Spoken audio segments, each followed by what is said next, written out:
이 시간 우리 함께 살펴볼 하나님 말씀은 이사야서 46장에 있는 말씀입니다. 오늘 46장, 47장, 48장 그렇게 함께 살펴보고자 합니다. 잘 아시는 것처럼 이사야서 40장부터 66장까지는 바벨론 포로로 잡혀가 있는 자들에게 하나님께서 이스라엘의 회복에 대하여 말씀하시며 바벨론에서 확실히 배웠던 것처럼 그 우상들은 아무것도 아니다 하는 것을 말씀하고 계십니다. 중요한 것은 하나님이 회복을 말씀하실 때 그 회복의 때가 꽤 여러 가지라는 것을 우리가 기억을 해야 됩니다.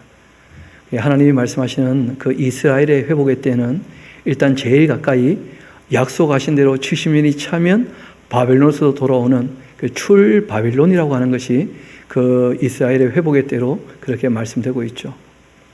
그리고 또 우리가 다니엘서에서 이미 봤던 것처럼 그 안티오고스 4세 에피파네스가 이 성전을 회파하게 되었을 때 그때 유다 마타디아스로 말미암아 그 마카비 혁명이라고 하는 독립전쟁이 일어나서 수전절 해가지고 그렇게 이제 이 셀류쿠스 왕조에서 그 아수르의 손에서 벗어나게 되어지는 그러한 회복의 때에 대한 말씀도 있습니다.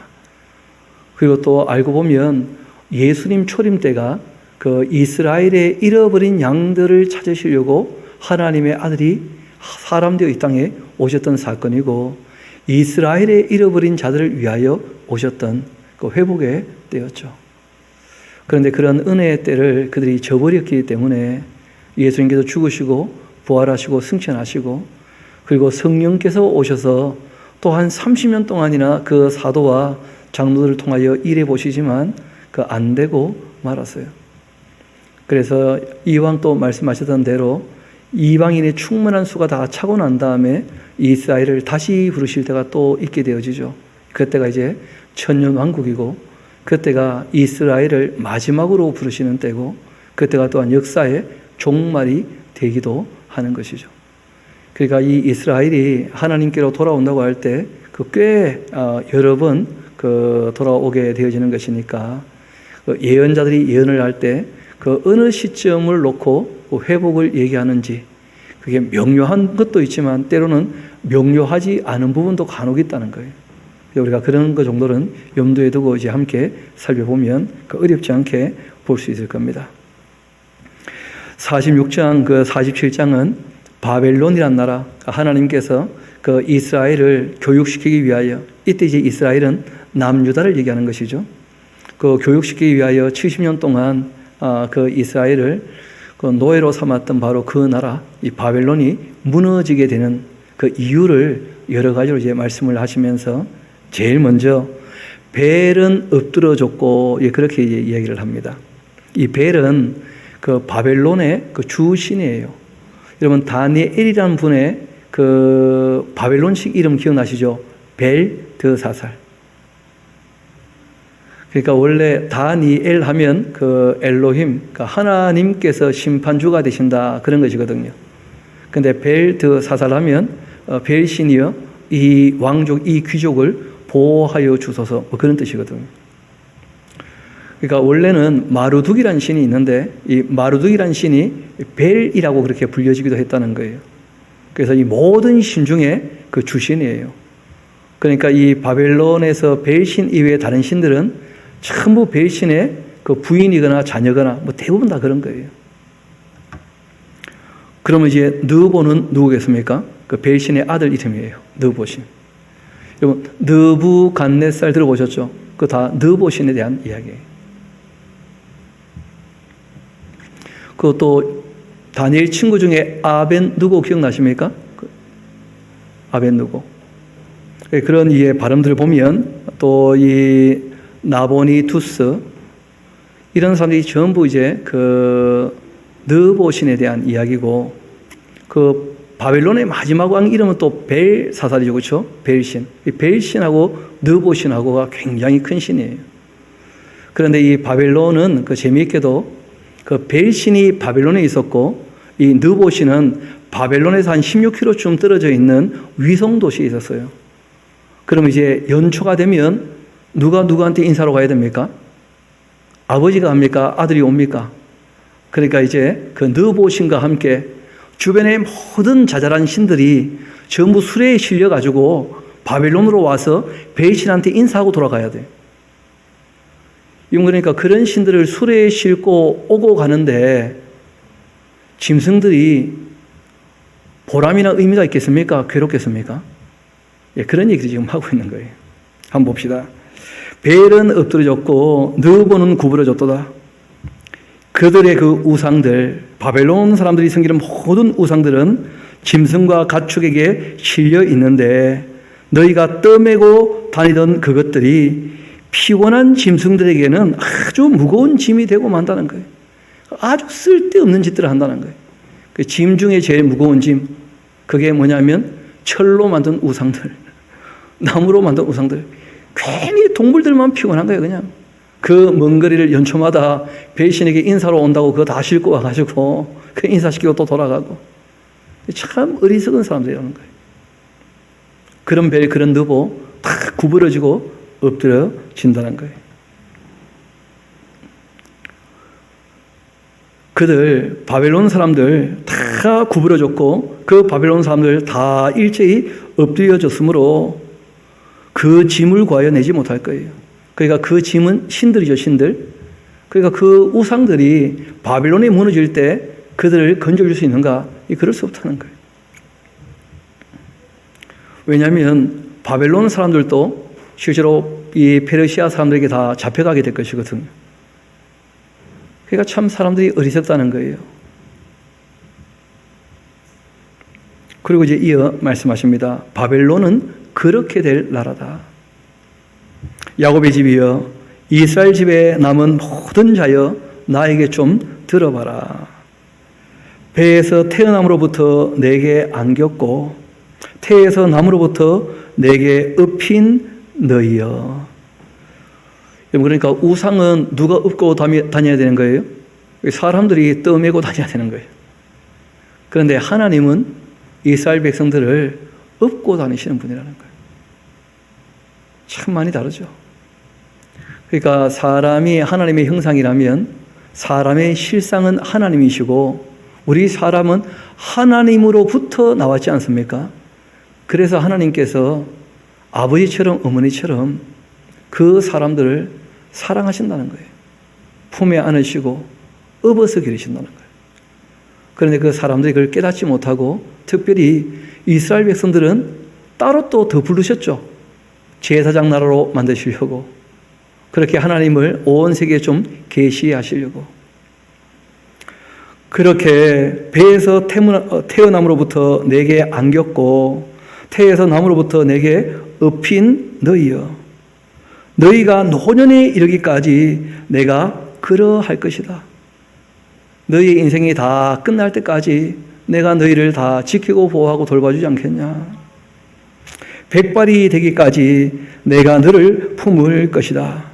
내가 지었으니까 내가 업을 것이고 내가 품고 구하여 낼 것이다. 여러분 참 읽기만 해도 아멘이 되지 않습니까? 이스라엘 백성들에게만 그렇게 말씀하신 게 실제로는 또 아니거든요. 이스라엘 백성들에게 말씀하고 계시지만 하나님께서 이스라엘 백성만 지으신 게 아니잖아요. 하나님께서 사람을 사랑하시는 마음이 이러하시다는 거예요. 그러니까 너희가 나를 누구에게 비기며 누구와 짝하며 누구와 비교하여 서로 같다 할 수 있겠느냐. 하나님 어떤 분인지를 좀 제대로 알고 그 하나님과 사귀어 살기를 원하신다는 거예요. 그런데 사람들은 끊임없이 하나님 아닌 것에 관심을 두고 그것을 따라가고 있다는 거예요. 그게 참 하나님 마음을 아프게 하는 것이죠. 사람들이 주머니에서 금을 쏟아내며 또 은을 저울에 달아서 도금장에게 주고 그것으로 신을 만들게 하고 또 그것에게 엎드려 경배를 하는구나. 자기 주머니에서 돈 내가지고 금신상, 은신상 만들고는 그것들에게 또 가서 절하고 앉았고 그것을 또 들어 어깨에 메어다가 그 처소에 갖다 두게 되면 갖다 둔 대로 움직입니까? 가만 서 있습니까? 예, 가만 서 있어요. 그리고 이제 명절 될 때마다 또 바벨론 치러 와야 되고 또. 거기에서 능히 움직이도 못하면서 그에게 부르짖어도, 시저는 그를 불러도 그런 말이죠. 이 부르짖다, 그렇게 이제 시편도 다 그냥 부르짖는다 그렇게 다 번역이 되어 있어가지고 기록된 대로 제가 다 읽었습니다만은 실상은 하나님을 부르는 것이죠. 내게 능히 응답하지 못할 것이고 고난에서 구하여 내지도 못하는 것들이 이제 다 가짜들인데 실제로는 다 하나님께서 은혜를 베푸시는 것이거든요. 이런 부처님께 가서 빌어도 누가 들으시고 응답하시는 거예요? 하나님이 너무 불쌍하면 하나님께서 고쳐주시는 것이거든요. 이게 사람들은 그걸 모른다는 거예요. 참. 하나님이 의인과 누구에게도요? 악인에게도 빛을 비추고 비를 내리시거든요. 실제로는 다 하나님이 은혜를 베푸시는 것인데 이 세상 사람은 그걸 전혀 알지 못하고 있죠. 그래서 하나님께서 한 말씀 하십니다. 너희 배역한 자들아, 이 일들을 기억하고 장부가 되어라. 이 일을 마음에 꼭 두어야 한다. 그 일이 어떤 일이냐면 역사를 좀 공부해 보라는 거예요. 창세기부터 시작해서 인류의 역사를 생각해 보라는 거예요. 기원이 어디에 있는지, 왜 하나님이 통치하시는 세상이라고 하는데 이 세상이 이렇게 엉망진창이 되었는지, 그리고 인간이 왜 다 죄 아래에 있는지 역사를 좀 생각해 보라는 거예요. 너희는 옛적일을 기억을 하라. 나는 하나님이지 않는가? 요즘 이제 새벽에 창세기를 보니까 대단한 선포가 있죠. 태초에 하나님이 천지를 창조하시니라. 그리고 그 하나님께서 사람들이 죄를 지었을 때 그 아담과 하와를 저주하지 아니하시고 땅을 저주하시고, 그리고 바로 그 일이 있자 어떤 말씀을 하시느냐면 여자의 후손이, 그 뱀에게 발꿈치가 물리겠지만 여자의 후손이 뱀의 머리를 깨부술 거라고, 그렇게 하나님께서 역사 마지막에 대한 이야기까지 다 하고 계시는 거예요. 어떻게 하실지에 대해서 역사를 한번 생각해 보라는 거예요. 나는 하나님이라 나 외에는 다른 이가 없느니라. 나는 하나님이라 나 같은 이가 없느니라. 창세기를 꼭 배워야 되는 이유가 거기 있는 것이죠. 내가 시초부터 종말을 알렸다는 거예요. 말씀드렸죠. 창세기 3장 15절 보면 우리가 알 수 있잖아요. 그뿐 아니라 하나님께서 바벨론 포로로 잡혀가기도 전에 무슨 말씀을 하십니까? 일단 잡혀가라. 벌을 순위 받으면 70년이 차면 어떻게 될 거라고요? 돌아올 것이다. 그 일이 시작도 되기 전에 내가 이미 다 종말까지 말했지 않느냐. 왜냐하면 하나님의 계획 안에 있는 것이었으니까. 아직 이루지 아니한 일을 옛적부터 내가 다 보였지 않느냐. 하나님께서 하나님의 사람들을 통하여 말씀하신 것들 다 이루어지지 않더냐. 그걸 역사에서 다 확인하지 않았냐. 이런 거예요. 그 짧은 인생 가운데에서 경험으로 알려고 하니 그러니까 이제 속는 것이죠. 미혹당하고. 그래서 성경은 우리에게 옛적 일을 기억해 보라는 거예요. 역사를 보는 거예요. 역사를. 개인적인 어떤 간증이나 체험 이런 게 아니고 역사를 봐야 돼요. 역사를. 그래야지 하나님의 섭리를 바르게 할 수 있어요.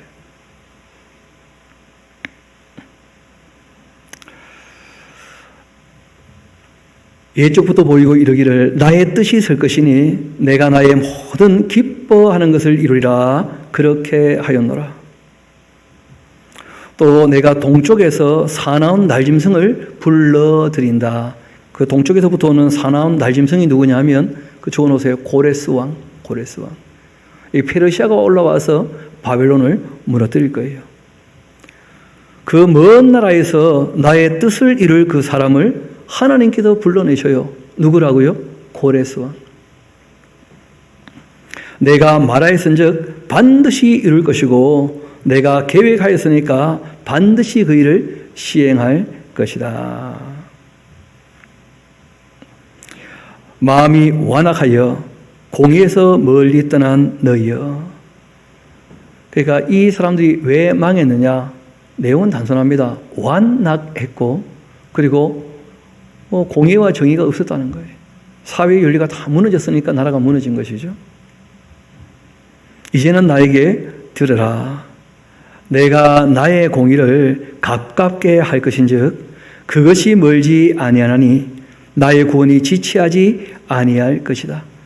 그러니까 내가 너희를 이제 바벨론에서 건져낼 텐데, 건져내면 어떻게 해야 되느냐? 신앙윤리, 생명윤리, 가정윤리, 사회윤리. 그 사회윤리는 긍휼과 자비와 공의와 정의지 않습니까? 그 하나님이 말씀하신 그 공의와 정의를 따라서 긍휼과 자비를 베풀며 살아가야 한다. 그 말씀을 하시는 거예요. 내가 나의 영광이 되는 이스라엘을 위하여 그 구원을 시온에 베풀 것이다 하시면서, 하나님께서 말씀하신 대로 70년이 차면 그 바벨론에서 그들이 다 돌아오게 될 때 그게 하나님의 뭐가 될 거라는 거예요? 영광이 될 거라는 거예요.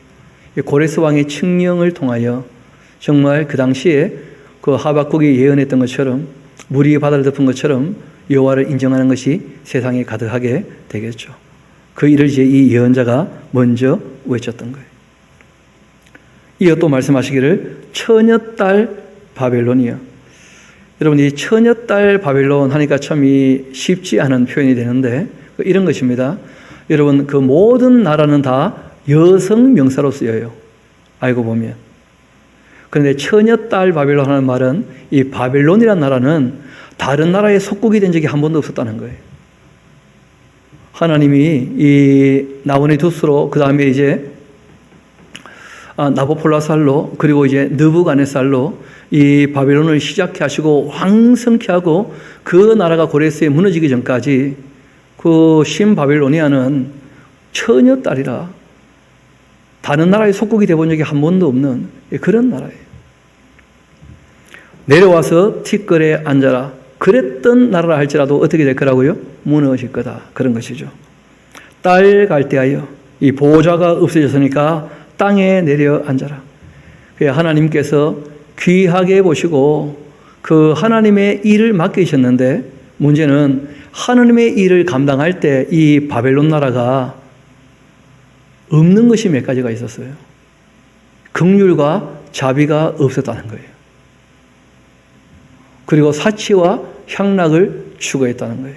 교만하게. 그래서 하나님께서 결국 바벨론을 또 내려앉게 되는 거예요.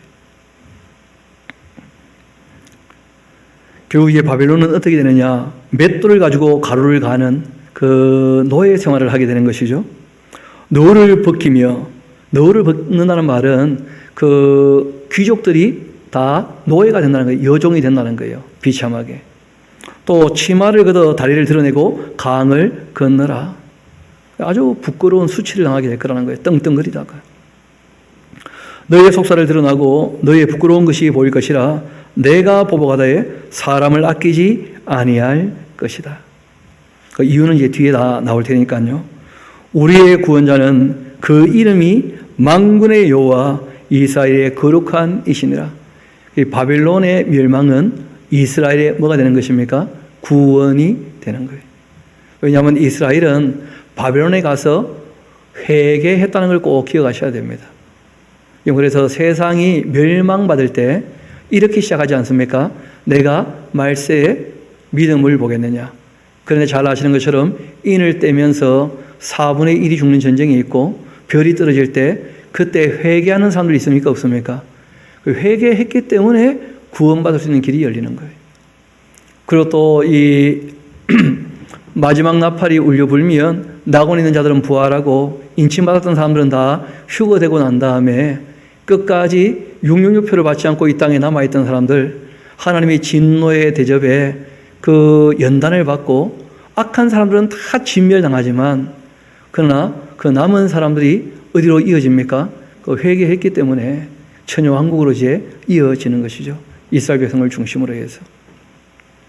그런 것처럼 이 악이 무너지는 것은 회개한 사람들에게는 구원의 때가 되는 거예요. 구원의 때가.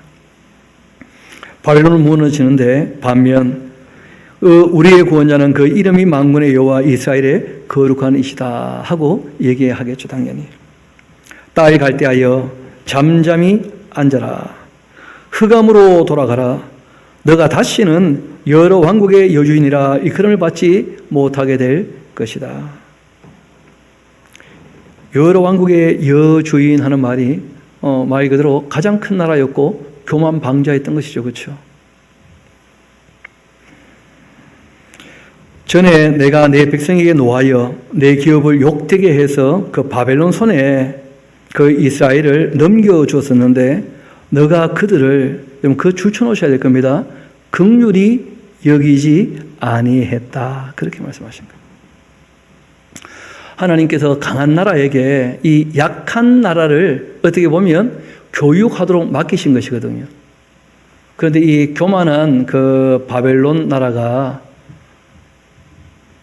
긍휼을 베풀지 않고 못되게 굴었다는 거예요. 긍휼을. 여러분, 이 긍휼이란 말은 말 그대로 다른 사람의 형편을 잘 살펴서 나만 생각하지 않고 누구도 같이 생각하는 거예요. 다른 사람을 위하여 행동하는 게 긍휼이거든요. 그런데 원어를 보면 조금 다른 의미가 있어요. 이 나함이란 말인데 이 긍휼이란 말이 그게 뭐냐면 어머니의 자궁이라 이런 의미가 있어요. 그러니까 이 엄마의 배에 있는 아기는 돌봐줘야 되지 않습니까? 그렇죠? 그런데 이 바벨론은 여주인으로 어떻게 했다는 거예요? 군림했다는 거예요. 이건 강한 사람은 약한 사람을 보살펴주고 긍휼을 베풀 그 의무가 있거든요. 더불어 살아갈 때. 근데 그게 안 되면 강한 사람이 군림하면 약한 사람은 진짜 비참하게 되는 거예요. 하나님이 그걸 못 봐주시는 거예요. 그래서 성경이 여러 번 그런 말씀하시거든요. 긍휼히 여기는 자에게는 하나님이 심판할 때도 어떻게 해요? 긍휼이 있는 심판.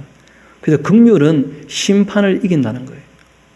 그러니까 우리가 이 땅에 살아갈 때 참 이런저런 잘하는 일들이 있으면 참 좋겠지만 그러나 우리가 여전히 실력이 좀 약하기도 하고 부족하기도 하잖아요. 그런데 우리가 사람을 대할 때 기본적인 자세가 긍휼과 자비가 꼭 있어야 된다는 거예요. 신약에서 똑같이 말씀하시죠. 신앙인이 되었으면 꼭 입어야 될 옷이 있다는 거예요. 그게 바로 긍휼과 자비와 겸손과 온유로 그리고 오래 참음으로 어떻게 하라는 거예요? 옷을 입어야 한다. 그러니까 긍휼과 자비, 온유와 겸손 그리고 오래 참음 이런 것은 신앙인에게 있어서 그 성품에 있어서 굉장히 중요한 덕목이거든요. 긍휼이 없기 때문에 망했다는 거예요. 이 나라는. 하나님께서 많은 나라를 바벨론에게 맡겼는데 그 바벨론 나라가 품에 안고 길러주지 아니하고 하나님이 맡기셨는데 여왕으로 군림하면서 긍휼도 자비도 없이 못되게 구니까 하나님께서 필요 없다는 거 이제. 늙은이에게 너의 멍에를 힘을 무겁게 메우지 않았느냐. 그리고는 또 말하기를 내가 영영이 여주인이 될 것이다. 강하니까 안 망할 줄 알았다는 거예요. 이 바빌로니아 나라가. 그렇게 하고는 이 일을 너 마음에 두지도 않고 망한다는 거 생각도 안 하고 있어요. 그런데 그 종말도 생각지 아니하였도다. 그러므로 사치하면서 평안히 지내면서 마음에 이르기를 나뿐이라. 이게 긍휼이 없는 거죠. 자기밖에 몰라요. 나 외에 다른 이가 없도다. 나는 과부로 지내지도 아니하며 자녀를 잃어버리는 일도 모리라. 그렇게 하는 자여, 너는 이제 하나님 하시는 말씀을 좀 들어보라는 거예요. 한날에 갑자기 자녀를 잃고 과부가 되는 이 두 가지 일이 너에게 임하게 될 거다. 자녀를 잃고 과부가 된다는 말은 남자들이 다 전쟁에서 죽는다는 뜻이죠. 여러분 잘 아시는 것처럼 우리가 다니엘서를 봤지 않습니까? 그 5장을 보면 벨사살 왕이 그 하나님의 그 금그릇 은그릇 갖고 잔치를 할 때 손가락 하나가 나와서 메네메네 테켈 우바라신 그렇게 쓰지 않습니까? 그래서 하나님께서 세어보고 세어봤는데 함량 미달이다. 하나님께서 다 계산해 봤는데 저울에 달아봤는데 그 수에 치지 못하겠다는 거예요. 그리고는 뭐라고 되어 있느냐면 그날 밤에 그렇게 되어 있어요. 한날, 딱 그날 밤에.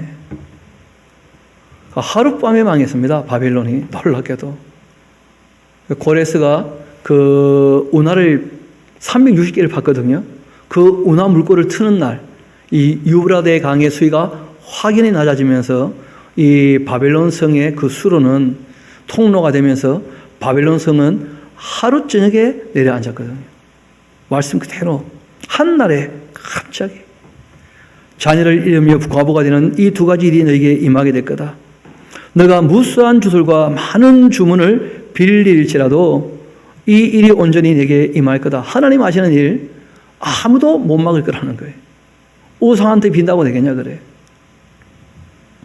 너가 너의 악을 의지하고 스스로 이르기를 나를 보는 자가 없다 그렇게 하는 모양인데 악을 행하면서도 힘 세니까 누가 감히 나한테 까불겠냐. 내가 악을 행하는 건 아무도 모른다. 그런 식으로 했는데 너의 지혜와 너의 지식이 너를 유혹했다는 거예요. 여러분 다 드러납니다. 너의 마음이 이르기를 나뿐이라 나 외에는 다른 이가 없다 그렇게 했지 않느냐 말이에요. 자기밖에 모른다. 여러분 신앙인이 이기적이 되었다. 그러면 진짜 괴물단지가 되고 마는 거예요. 사랑도 진리도 없는 신앙인이라면 그게 독사의 자식이에요. 자기밖에 모르는 종교인들. 그럼 말이 안 되는 거죠. 하나님을 믿는 사람이라면 긍휼과 자비와 온유와 겸손과 오래 참음이 꼭 필요한 거예요. 그래서 우리가 오늘 그 367장을 불렀던 것이거든요. 제가 한번 6절 가사만 한번 읽어드릴게요. 불러드리고 싶은 마음이 굴뚝 같은데 음이 틀릴까 봐. 인내하게 하소서 주님 우리를 암흑 속에 그 사람 용서할 수 있도록. 누구나 다 부족하다는 거예요. 근데 우리에게 부탁하신 거예요. 너희가 서로 용서할 때 나도 너희를 용서해 주마. 그렇게 하신 거예요. 다시 본문의 말씀으로 돌아가도록 합시다. 11절입니다. 그 바로 위에부터 봅시다. 나 외에 다른 이가 없다. 그렇게 하였으므로 재앙이 너에게 임하게 되는 것이다. 그러나 너가 그 근원을 알지 못할 것이며 손해가 내게 이르리라. 그러나 이를 물리칠 능력이 없을 것이며 파멸이 홀연히 내게 임할 텐데 그러나 너가 알지도 못할 것이다. 하루 만에 내려앉아 버릴 것이기 때문에. 그리고 누가 바벨론을 무너뜨리는지도 모른다는 거예요. 그러니까 회개하지도 않는 것이죠. 하나님께 돌아오지도 않고. 교만하니까 회개할 기회도 얻지 못해요. 자기들이 남을 긍휼히 여기지 않았기 때문에 하나님께 긍휼히 여김을 받지 못한다는 거예요. 그 심판을 받게 되는 거죠. 긍휼이 없는 심판을. 그게 바벨론의 멸망이었어요.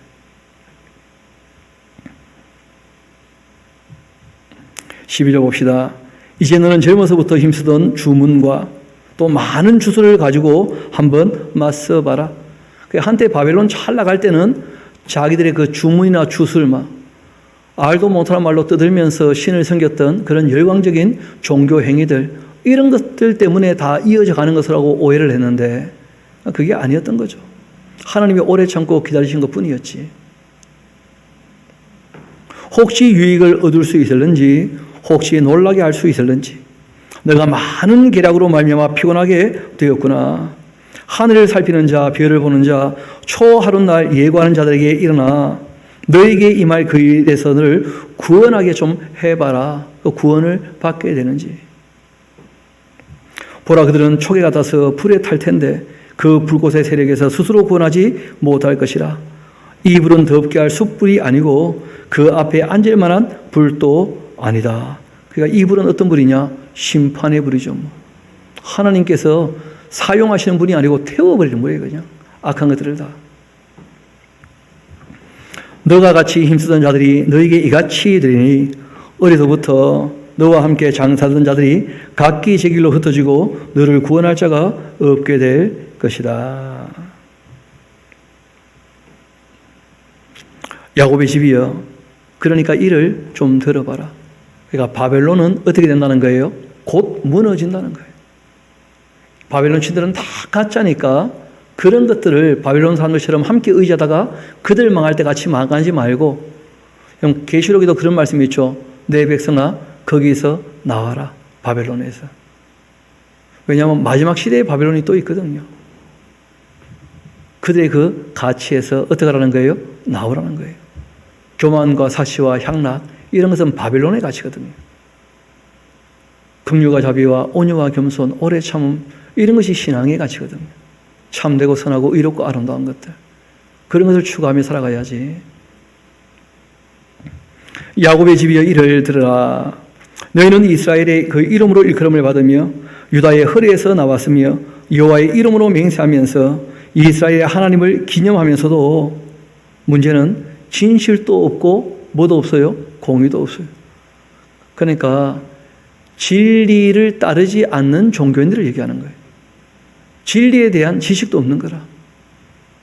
입으로는 늘 그냥 하나님 하면서 종교 생활 열심히 하는데 하나님 말씀하신 진리를 모르니까 진실되게 살지 못해요. 하나님께서 말씀하신 율례와 법도를 모르니까 공의와 정의가 뭔지를 모르는 거라.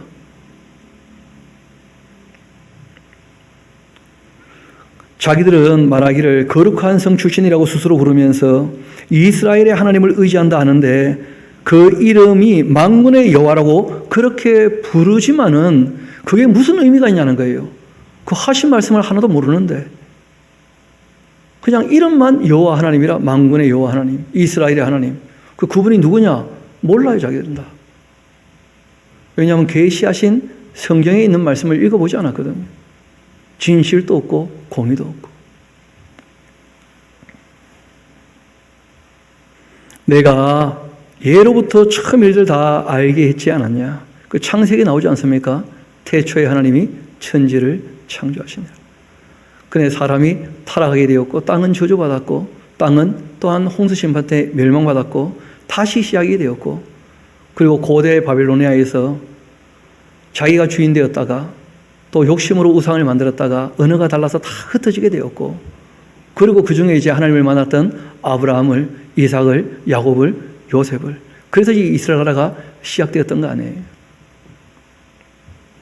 예로부터 처음 일들 다 알게 했지 않느냐? 내 입에서 그것들이 다 나갔으며 또 내가 그것들을 듣게 했고 내가 혼련에 행하여 그 일들 다 이루어진 것 아니냐? 그러니까 아브라함에게 말씀하신 대로 다 이루셨습니까? 이루지 않으셨습니까?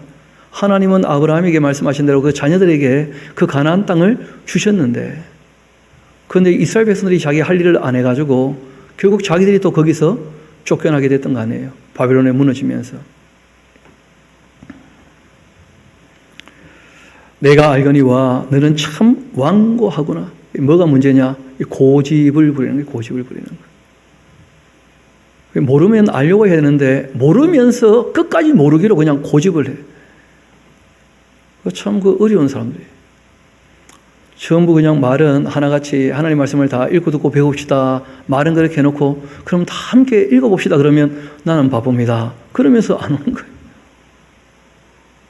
그 어느 세월에 언제 배웁니까? 말씀을. 어느 기회를 얻어서. 다음에 하다가. 그게 참 안타까운 것인데 그 이스라엘 백성도 늘 그랬다는 거예요. 완고하겠다는, 고집을 부렸다는 거예요. 또 너의 목은 쇠의 힘줄이고 너의 이마는 아주 노시다. 얼마나 뻔뻔한지. 그러므로 내가 이 일을 예로부터 너에게 알게 하였고 일이 이루어지기 전에 그것을 너에게 듣게 했지 않느냐. 그것을 너에게 듣게 하여 내가 이것을 내 신이 행한 바요 내가 새긴 신상과 부어 만든 신상이 명령한 바라 말하지 못하게 내가 다 했지 않느냐 말이에요. 하나님께서 예언자를 통하여 말씀하신 대로 어떻게 하셨다는 거예요? 다 이루어 오셨다면 지금도 말씀하신 대로 어떻게 되겠습니까? 이루어지지 않겠냐 말이에요. 나 말고 어느 신이 명확히 말한 대로 이루어지게 한 신이 있으면 한번 나와보라 그래라. 너희들이 바벨론에서 70년 동안 모든 나라 신들 다 받지 않느냐? 없지 않느냐 말이야. 다 가짜니까. 너가 들었으니까 이 모든 것을 보아라. 너희가 선전하지 아니하겠느냐? 이제부터는 내가 새 일, 곧 너가 알지 못하던 은비한 일을 너에게 듣게 하는데 이 일들은 지금 창조된 것이고 옛것이 아니다 하고 말씀하시는 거예요. 여러분, 그 바벨론이 70년 만에 무너진다는 것은 이미 말씀하셨던 것이었죠. 그렇죠? 근데 고레스 왕에 대한 예언은 이때 하셨던 말씀이에요. 잘 아시는 것처럼 이사야서 45장에 가서 나오거든요. 그 이사야서 40장부터 66장 그 바벨론 포로로 잡혀가서 그 바벨론 포로가 끝나게 될 때에 그때 하나님께서 말씀하셨던 내용이에요. 바로 그 사람의 이름이 뭐라고요? 고레스라고. 이 바벨론이 페르시아에 의해서 무너지는데 그 페르시아의 왕은 고레스다. 이렇게 말씀하셨던 것이 바로 하나님께서 그때 창조하신 새로운 일이에요. 그 전까지는 뭐 고레스라는 이름을 얘기하신 적 없지 않습니까? 이어봅시다. 이제부터는 내가 세일 곧 내가 알지 못하던 은비한 일을 너에게 듣게 하는데 이 일은 지금 창조된 것이고 옛것이 아니다. 오늘 이제는 너가 듣지 못했었는데 이제는 너가 말하기를 내가 이미 알고 있었다. 그런 말 하지 못하게 하려고 내가. 그래서 곧 있을 일을 지금 말한다는 거예요. 곧 있을 일이 뭐냐면 바벨론이 무너지긴 무너지는데 누구에 의해서 무너진다고요? 고레스에 의해서. 그리고 우리가 그 앞에서부터 쭉 읽어왔기 때문에 어렵지 않게 이해가 되는 거예요. 지금 같은 시대에 얘기하고 있는 것이거든요. 너가 과연 듣지도 못하였고 알지도 못하였으며 너 귀가 옛적부터 열리지 못하였나니 이는 너가 정령 배신하며 모태에서부터 너가 배역한 자라 불린 줄을 내가 알았음이라. 그러니까 하나님께서 말씀하셨던 것을 이 이스라엘 백성들이 역사 가운데 기억하고 있었던 게 거의 없었다는 거예요. 그 제사나로 부르셔도 곧 그 다음 때가 되면 하나님을 어떻게 됩니까? 잊어버린 민족 아닙니까? 기억나시죠? 사사 시대 때 그 이스라엘 백성들이 여호수아 돌아가시고 하나님의 역사를 경험했던 어른들 다 돌아가시자 그 자손들이 하나님을 알았답니까? 하나님을 알지 못하게 되었다고 되어 있습니까? 하나님을 알지 못하게. 그러니까 하나님께서 어떻게 하시고자 하느냐면 옛날에 말했던 것 지금 이루어 준다 해도 옛날 얘기했던 역사를 모르니까 지금 내가 뭘 하고 있는지도 모를 수 있다는 거예요. 맞습니까? 그러니까 이번에는 내가 조금 있다가 바로 있을 일을 미리 말한다. 고레스가 와가지고 그 고레스로 말미암아 이 바벨론이 무너질 거다. 페르시아에서 바벨론이 무너질 텐데 삽시간에 무너질 거야. 하룻밤에. 내가 이걸 너희들에게 지금 말했고 얼마 후에 이루어져. 그 얼마 후에 이루어지느냐. 이러고 난 다음에 5년 채 안 돼서 무너졌거든요. 그러니까 뭐 너무 확실하지 않겠어요. 그들에게 생생하게. 근데 안타까운 것은 그러고도 바벨론에서 예루살렘으로 돌아간 사람이 너무 적었다는 거예요. 안타깝게도. 지금 하나님께서 말씀하시는 것은 그런 의미입니다. 이어봅시다. 다시 한번 봅시다. 8절. 너가 과연 듣지도 못하였고 알지도 못하였으며 너의 귀가 옛적부터 열리지 못하였다. 참 너희 조상부터 내 말귀를 못 알아듣더라 진짜. 하나님 참 안타까워서 하신 말씀이죠. 이는 너가 정녕 배신하여 모태에서부터 내가 배역한 자라 불린 줄을 내가 알았습니다. 그런데 내 이름을 위해서라도. 왜냐하면 이스라엘이라는 그 나라 이름에 누구 이름이 있는 거예요? 하나님의 이름이. 또 이스라엘 나라 하면 다 누구를 신으로 믿는다는 걸 다 알고 있습니까? 여호와 하나님을. 내 이름을 위하여 내가 노하기를 더디 할 것이고 내 영광을 위하여 내가 참으면서 너를 멸절하지 아니할 거다. 보라, 내가 너를 연단하였으나 은처럼 하지 아니하고 너를 고난의 풀무불에서 택하였노라. 나는 나를 위하여 일을 이룰 것이라. 어찌 내 이름을 욕되게 하겠는가? 내 영광을 다른 자에게 주지 아니할 거다. 그러니까 하나님께서 아브라함의 그 혈통적인 후손에 대한 특별한 마음이 있는 거예요. 왜냐하면 인류 역사가 지금까지 뭐 6,000년 조금 더 될까 말까 하는 그런 역사인데 그 중에 잘 아시는 것처럼 아브라함부터 예수님까지 거의 한 2,000년 역사거든요. 그러니까 2000년 가까이 동행했던 그 이스라엘 백성들, 하나님의 이름으로 일을 냈던 그 민족, 그 하나님께서 함부로 내버리지 못하실 거라는 거예요. 본인 스스로가 하나님의 이름을 위해서라도, 그 영광을 위해서라도. 그래서 요한계시록에 이스라엘 나라의 회복에 대한 이야기가 따로 또 있는 거예요. 참 놀라운 것은 몇 번 말씀드렸습니다마는 하나님께서는 나를 위하여 하고 말씀하시는데 실제로는 누가 이익을 보는 거예요? 이스라엘 백성들이 항상 유익을 얻는 거예요.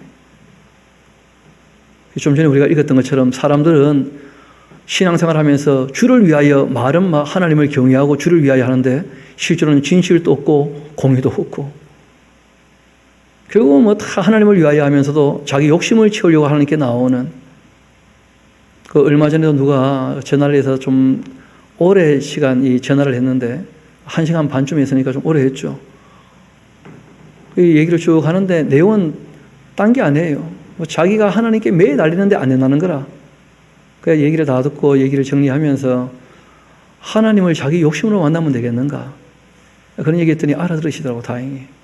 자기가 너무 자기 욕심 가지고 하나님을 찾았던 것 같다는 거예요. 말은 막 하나님 믿습니다. 막 하나님께 충성하겠습니다 하고 하나님께 나와서 매일 달렸는데 알고 보니까 하나님 부탁하신 대로 자기 가정도 돌보지 않고 자기 할 일도 성실히 안 하고 그냥 예배당에 와가지고 늘 그냥 기도했다는 거라. 하나님 도와주시라고. 그리고 밖에 나가서는 뭐 내가 주를 위하여 얼마나 충성하고 열심히 일하는지 뭐 그런 얘기를 하고 다녔다는 거예요. 그런데 어느 순간부터 이게 아니다 싶은 생각이 자꾸 들더라는 거야. 게다가 이제 방언을 하다가 그 강의를 듣고 방언을 내려놨는데 그 언제부턴가 방언이 또 터져 나오더라는 거예요, 자꾸. 근데 그 방언이 터져 나올 때마다 분노가 함께 일어나가지고 대체 이게 뭔가 그래가지고 이제 상담을 시작을 하게 되어서 이야기가 좀 길어졌던 것이거든요. 그래서 이제 다 그런 것들 다시 다 내려놓고 하나님의 뜻을 따라 사는 게 신앙생활이지 말은 하나님을 위한다고 하면서 자기 할 일에 대하여 성실하지 않으면 그는 믿음 생활이 아닌다는 얘기였어요. 성경도 우리에게 안식일에 대한 얘기를 할 때에도 6일 동안 어떻게 하라는 거예요? 내 모든 일을 힘써 행하고. 여러분 예수님께서 이런 말씀하셨던 거 기억하십니까? 자기 십자가를 지고 어떻게 하라고요? 나를 쫓으라고. 자기 할 일 다 하면서 주님을 섬겨야지 그래. 자기 십자가 내팽개치고 막 주님만 바라보겠다. 그 말은 하나님 하는데 그 가짜라는 거예요, 그게. 예수님께서 부탁하신 거예요. 정말 너희가 나를 따라오려거든 자기를 부인하고 자기 십자가를 지고 그리고 나를 쫓아와야 돼. 하나님이 옳다는 것을 확실히 인정했다면 하나님께서 너에게 주신 그 십자가 다 지고 나를 쫓아와야 된다. 그렇게 말씀하신 것이거든요. 다시 우리 본문의 말씀으로 돌아갑시다. 나는 나를 위하여 이를 이룰 것이라. 어찌 내 이름을 욕되게 하겠는가? 내 영광을 다른 자에게 내가 주지 않을 거다. 야곱아, 내가 부른 이스라엘아, 나에게 좀 들어라. 내가 바로 여호와 하나님, 스스로 있고 무소부지하고 전지전능하고 영원히 변하지 않는 내가 바로 그다. 나는 처음이요, 내가 또 마지막이다. 내가 창조했으니까 모든 게 있게 되었고 이 모든 것을 마지막에 어떻게 할 겁니까? 심판해서 이 옛 세상을 다 없애버리고 새롭게 하실 거거든요. 내가 처음이고 내가 마지막이다. 그래서 우리가 하나님을 고백할 때 창조주가 되시고 죄에 빠진 우리를 건져주신 구세주가 되시고 또 우리를 이 땅에서 살아갈 때 자기 십자가를 지고 주님을 따를 때 그때 우리를 도와주시는 보혜사가 되시며 그리고 이 땅에서 우리가 살았던 대로 각 사람이 행한 대로 어떻게 하실 겁니까? 심판하시는 그 심판주라는 거예요. 내가 처음이고 내가 마지막이다. 과연 내 손이 땅의 기초를 정했고 내 오른손이 하늘을 폈나니 내가 그들을 부르면 그것들이 일제히 다 섰지 않느냐. 너희는 다 모여 들으라. 나 여호와가 사랑하는 자는 나의 기뻐하는 뜻을 바벨론에 행할 것이다. 그러니까 너희는 다 와서 들으라는 거예요. 하나님께서 지금 기뻐하시는 자가 누굽니까? 고레스왕이에요. 고레스왕. 하나님께서 바벨론이 멸망받을 때 누구를 내가 써가지고 바벨론 무너뜨릴까 보니까 딱 마음에 드는 애가 하나 있더라는 거예요. 누굽니까? 고레스지, 고레스. 나의 기뻐하는 뜻을 바벨론에 행할 테니까 하나님께서 사랑하시는 자가 그의 팔이 갈대아인에게 임할 것이라. 그들 중에 누가 이 일을 알게 하겠냐. 나 곧 내가 말하였고 또 내가 그를 부르며 그를 인도하였나니 그 길이 형통하게 될 거야. 그래서 우리가 지난 시간도 봤던 것처럼 하나님께서 바벨론에게 이 페르시아로 말미암아 바벨론이 이제 무너지게 하고, 그리고 이제 페르시아로 말미암아 모든 나라를 다 독립시키지 않습니까? 그랬기 때문에 하나님께서 그들에게 또 뭘 선물로 주시는 거예요? 애국 같은 나라, 큰 나라를 선물로 주신다. 그런 말씀을 우리가 다 지난 시간 살피지 않습니까? 그 길이 다 형통할 거다. 그러니까 너희는 내게로 가까이 나와 이것을 들으라. 내가 처음부터 비밀이 말하지 아니하였나니 그것이 있을 때부터 내가 거기 있었노라. 그렇게 하셨느니라. 이제는 주 여호와께서 나와 그 영을 보내셨다. 그러니까 이 예언자가 지금 단호하게 얘기하는 거예요. 하나님께서 하나님의 영으로 이 모든 것을 알게 했기 때문에 내가 바벨론에 대한 얘기를 할 수 있다는 거예요. 바벨론은 무너질 것이고, 그리고 페르시아의 고레스로 말미암아 무너지게 될 것인데, 그때 너희는 어떻게 될 거라고요? 회복될 거라고. 그런데 그때 너희가 잘나서 회복되는 게 아니라는 거예요. 하나님께서 하나님의 이름이 그 나라에 있기 때문에, 그 조상과 맺은 약속이 있기 때문에 은혜를 베푸시는 것이니까, 그러니까 바벨론이 멸망했던 대로 너희들이 교만하거나 여전히 완고하거나 또 긍휼을 베풀지 않거나 그래서는 안 되는 거예요. 너희의 구독자이시오 이스라엘의 거룩하신 이신 여호와께서 말씀을 하시는데 나는 너희에게 유익하도록 가르치지 않았는가? 너를 마땅히 행할 길로 인도하는 너희 하나님 여호와가 아니냐? 그래서 하나님께서 마땅히 행할 길이 레위기 아니겠어요? 그렇죠? 십계명이고 또 예수님 오셔가지고 율법을 완성하신 거 아니에요? 사람이 마땅히 행할 길. 너가 나의 명령에 주의하였더라면 너의 평강이 강 같았을 것인데, 저도 옛날에 어릴 때 참 열불나게 불렀던 노래가 있거든요. 내게 강 같은 평화 하면서 근데 어떻게 하면 평화가 온다는 거예요? 그게 바로 앞에 나오잖아요. 하나님의 명령을 따르면 평화를 주신다는 거예요. 게다가 또 바다 같은 사랑 그랬었거든요. 그 보니까 안 그래 있더라고. 내 공의가 바다 물결 같아야 한다. 사람이 공의롭게, 그러니까 남과 나를 똑같이 생각하는 공평, 남을 존중하는 나처럼. 예수님은 아예 한 걸음 더 나가셔서 대접을 받고자 하는 대로 먼저 남을 어떻게 하라고요? 대접을 하라고. 그게 공의거든요. 진실이 살아가는, 진리를 따르는 정직, 그 정의. 그 하나님의 의는 정직한 것이고 공평한 것이에요. 그 공평한 자세가 있어야 남이 어려울 때 긍휼히 여기는 마음이 있지 않겠어요? 내가 그럴 때 얼마나 힘들까? 그 도와줄 마음이 좀 생기지 않겠어요? 그게 기본이죠.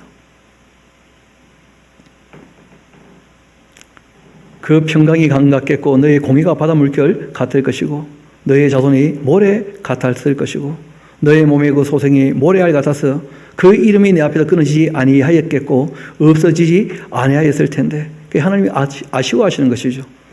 내 명령을 들었다면 참된 평화, 정말 공의와 정의가 강처럼 하두처럼 흐르는 그런 나라가, 정말 그 자손이 번창하는 그런 나라가 되었을 텐데, 그런데 너희가 지금 바벨론에 잡혀왔다가 이제 훈련받고 돌아오는 것이니까 이제는 내가 너희들 눈앞에 지금 말하는 새로운 일을 창조해서 너희 눈앞에서 내가 이루어지는 것을 보여줄 테니까 이제라도 정신 차리고 정말 긍휼과 자비와 온유와 겸손으로 공의와 정의를 따르면서 하나님이 바라시는 그 사명을 좀 감당해 보라는 거예요. 이스라엘 백성들에게. 이것이 이 예언자가 외치는 말씀의 내용이죠.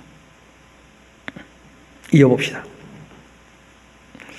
너희는 바벨론에서 나와서 갈대안을 피하고 즐거운 소리로 이를 알게 하여 들려주며 땅끝까지 반표하여 이르기를 바벨론에서 나온 것은 무엇이냐? 여호와께서 그 종 야곱을 구속하신 것이다. 그렇게 증언하라는 거예요. 우연히 된 것이 아니고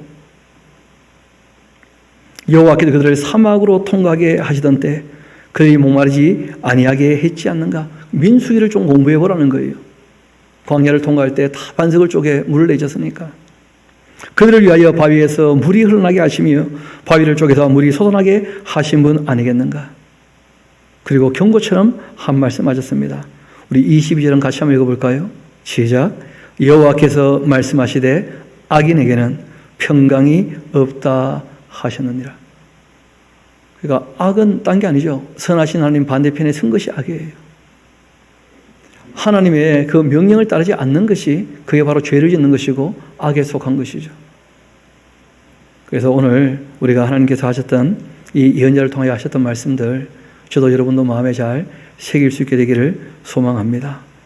정말 주님의 명령을 따름으로 우리에게 참된 평화가 있고 또 이 나라가 우리 모든 성도들이 주님의 뜻을 따름으로 공의와 정의가 정말 강처럼 하수처럼 흐르는 그리고 각 사람들이 긍휼과 자비를 온유와 겸손으로 사람을 대하는 그런 나라를 우리가 있는 자리에서부터 함께 만들어갈 수 있게 되기를 소망합니다. 우리 이 시간 한 2, 3분 정도 우리가 너무 멀리부터가 아니라 내가 있는 자리, 내 가정에서 또 내가 만나는 사람들에게 내가 어떻게 대하고 있는지 또 내가 해야 될 역할을 잘 감당하고 있는지 우리 다시 한번 이 말씀 앞에 자신을 내려놓고 주님 앞에 도움을 받도록 그렇게 합시다. 개인적으로 조용히 기도하도록 하시겠습니다.